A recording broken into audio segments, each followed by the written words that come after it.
오펙 플러스가 일일 원유 생산량을 114만 배럴을 줄이기로 했는데 러시아까지 합치면은 160만 배럴을 넘게 감산하기로 했습니다. 상당한 양의 감산이 이뤄지는 건데요. 발표하고 나서 오늘 유가가 6% 올라서 WTI 기준으로 80달러에 육박하고 있습니다. 사우디는 5월부터 연말까지 일일 50만 배럴을 감산하겠다 말했고, 러시아는 6월까지 일일 50만 배럴 감산, 나머지 국가들도 연말까지 줄일 예정이에요. 표면적인 목표는 감산을 통해서 유가 하락을 막겠다라는 의지인데요. 이 뜻은 경기 침체가 발생해서 유가가 더 하락하려고 해도 감산으로 유가는 지금의 80달러 수준을 유지하겠다라는 뜻으로 볼 수 있습니다. 근데 이거는 표면적인 이유고 실질적으로 그 뒤에 무언가가 있지 않을까를 제가 좀 생각을 해봤어요. 문제는 오펙은 작년 말에 올해 원유 소비가 일일 200만 배럴 이상 늘어날 거로 예상했었거든요. 그런데 3달 지나서 160만 배럴 감산을 발표합니다. 작년 말보다 지금이 경제 전망이 더 어두워진 거냐?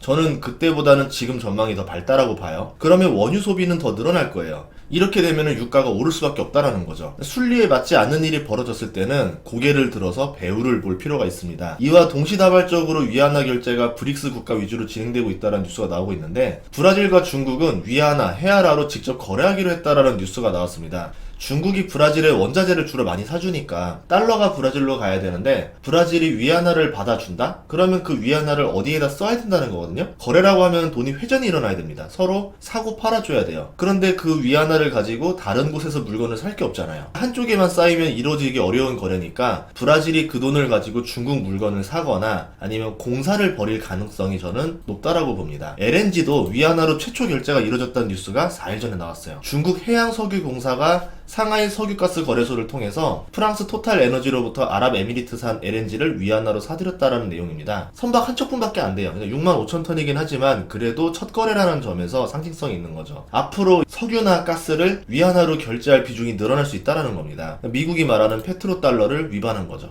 러시아는 중국의 상당 규모의 위안화를 외화 보유금으로 보유하고 있습니다. 위안화가 수입 결제에서 23%를 차지할 정도로 이제 비중이 점점 늘고 있거든요. 그렇기 때문에 중국과 러시아의 거래가 활발해지고 있다, 이렇게 볼 수 있겠죠. 그러면서 중국은 미국채를 계속 매도하는 중이에요. 21년 말에 미국채를 1조 402억 달러를 가지고 있었는데 1년 동안 1732억 달러를 팔았습니다. 우리 돈으로는 200조 원 넘게 팔고 있는 거죠. 22년 말에는 8670억 달러밖에 안 남았어요. 이 속도라 그러면 한 5년 정도만 더 팔면은 이제 중국은 미국채가 없게 되는 나라가 되는 겁니다. 미국채 가격 하락의 주범이 중국이었다라 볼 수 있겠죠. 그러면서 미국채 가격 하락으로 미국은행 리스크 사태가 벌어졌던 거죠. 미국의 은행이 흔들리면 달러에 대한 신뢰도가 하락해요. 화폐는 신뢰가 하락하면 가치가 떨어집니다. 결국 화폐는 신뢰라는 가치에서 거래가 되는 거거든요. 그러면 시장은 달러를 대체할 다른 자산을 원하겠죠. 금이 될 수도 있고 비트코인이 될 수도 있겠지만 과거를 봤을 때 엔화가 급등하고 유로화가 급등했었습니다.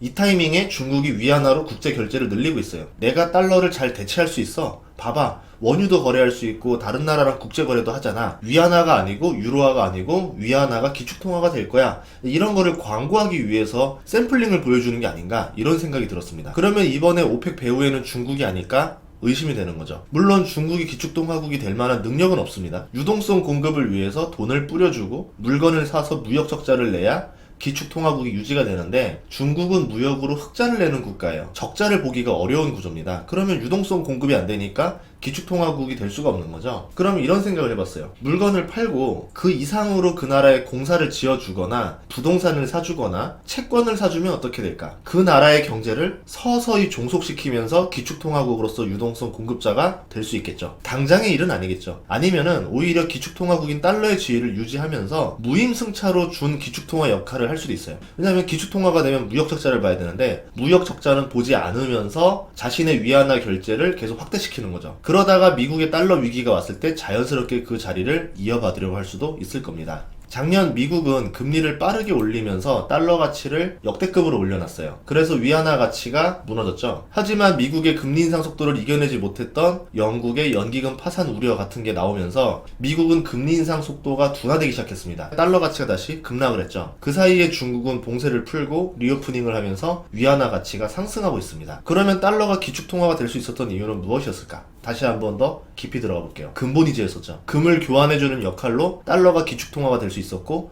이후에는 석유 거래를 독점하면서 달러가 힘을 가질 수 있게 됐습니다. 그 이야기는 석유 거래에 영향을 주는 화폐가 기축통화가 될 수 있다는 뜻인 거고, 석유가 지금의 금 역할을 하고 있다는 거죠. 석유 본위제가 이루어지고 있다는 겁니다. 원유 감사는 석유의 가치를 더 높이는 일입니다. 달러와 석유의 파워게임이 시작됐다는 뜻일 수도 있어요. 바이든이 빈살만을 만나서 원유 증산을 요청했었는데 거절했었던 이유가 달러와 석유의 파워게임으로 생각하면은 이해가 되는 거죠. 네옴시티를 짓기 위해서 사우디 재정 적자를 보지 않으려면은 유가가 90달러는 나와야 됩니다. 그러면 감산을 통해서 유가를 계속 유지해야 되겠죠. 중국이 리오프닝까지 했으니 작년 오펙 예상 이상으로 원유 소비가 늘어날 수도 있고, 그러면 유가는 이제 80달러에서 90달러를 쉽게 넘어갈 수도 있을 겁니다. 그렇다고 미국이 사우디를 치는 것도 쉬운 일이 아니에요. 중동을 치고 나면은 새로운 패권국을 세워줘야 되는데 사우디만큼 미국말 잘 듣는 나라도 없습니다. 이라크, 이란, 시리아는 알다시피 반미국가고, 아랍에미리트는 너무 작고, 이스라엘은 적이 너무 많죠. 미국으로서도 알면서 당하는 수밖에 없다라는 거예요. 그렇다고 미국이 방관할 수만은 없을 겁니다. 1980년 후반에는 플라자 합의랑 루브르 합의로 미국을 넘어서려는 일본을 침몰시켰고, 1990년 후반에는 한국을 IMF 위기로 만들어서 자본을 컨트롤했죠. 2000년 후반에는 중국을 컨트롤했어야 되는데 리먼 사태가 터지면서 미국이 손을 보지 못했고, 그 사이 중국은 미국의 컨트롤 밖을 넘어가기 시작했습니다. 1대1로가 대표적인 사건이죠. 2018년 트럼프가 중국을 컨트롤하려고 했지만 2020년에 코로나가 터지면서 실패했습니다. 트럼프는 연임도 하지 못하고 권력에서 내려왔죠. 미국이 중국을 컨트롤해야 되는 타이밍을 놓친 지 15년이 넘어가고 있어요.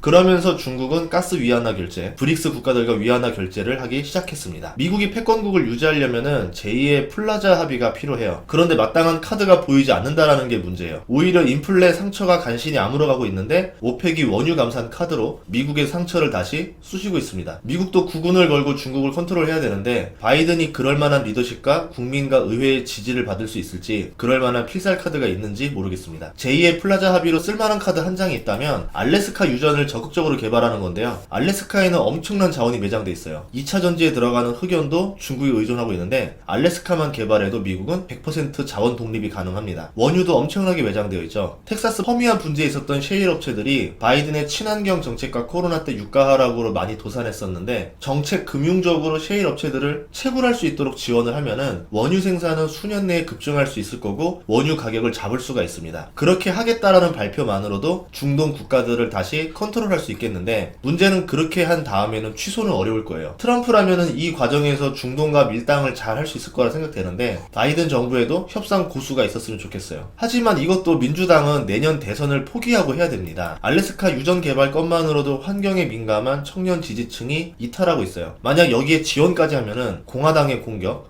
더 많은 청년층의 이탈로 내년 대선은 떨어질 가능성이 높습니다. 정치 운명을 걸고 바이든이 그렇게 할 것 같아 보이진 않아요. 이렇게 보면은 바이든 정부도 마땅한 카드가 없죠. 대만을 핑계로 전쟁을 하는 것도 쉽지가 않습니다. 내년에 대만 총통 선거가 있는데 친중 성향의 후보가 중국에 가요. 국민들도 친중 후보에 대한 지지율이 높은 편이에요. 즉 전쟁을 원치 않는 표가 많다라는 거죠. 만약 내년에 친중 정부가 세워지면은 군사적 공략도 어려워집니다. 시간이 지나면 지날수록 중국과 무역 비중이 미국보다 커지는 국가들이 더 늘어나고 있어요. 20년 전만 해도 미국과 무역 비중이 큰 나라들이 대부분이었는데 이제는 중국과 무역 비중 큰 나라들이 대부분으로 바뀌어가고 있습니다. 과거에 주로 썼던 미국의 힘으로 누르는 전략이 이제는 어려워지기 시작했다는 거죠. 그런 점에서 보면은 상상 이상의 강력한 플라자 합의가 나올 수도 있다라고 봅니다. 그러면 미국이 어떤 카드를 쓸지 구체적인 것들은 다음번에 제가 조사를 해서 영상으로 보여드리도록 하겠습니다. 앞으로도 좋은 정보 많이 올릴 테니까요. 구독과 좋아요 부탁드리겠습니다. 고맙습니다.